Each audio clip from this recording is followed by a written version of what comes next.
And when I won the Magooby's New Talent, Andrew had told me, he was like, look, as an MC, you need to be a high energy clown.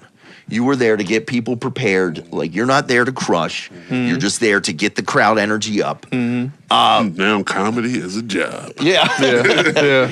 And so he's like, happy to have you here, but leave that fucking drum at home. Yeah.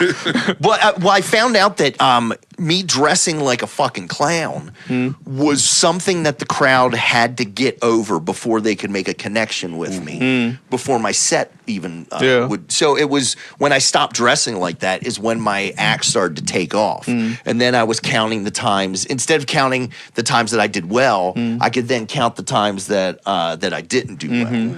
And then leaning more into my 8 years of improv background and keeping my set very loose to where my set list is just topics. And watching guys like Sonny Fuller and Jay Zek. Sonny Fuller, I learned that if you're, because High Tops was a fucking rib joint sports bar, and you're there on a Sunday.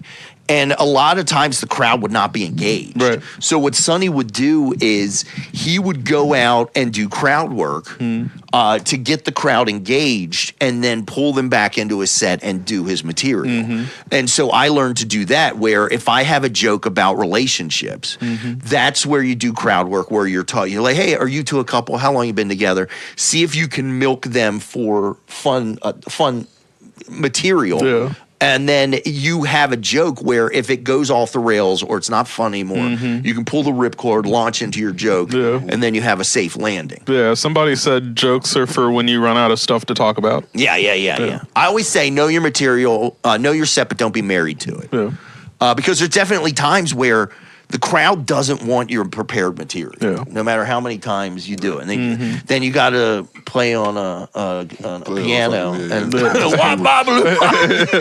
had my moments. Red House Tavern. I've had my moments. Every time I've played a drum, I get reminded, any kind of instrument, I get reminded of it constantly.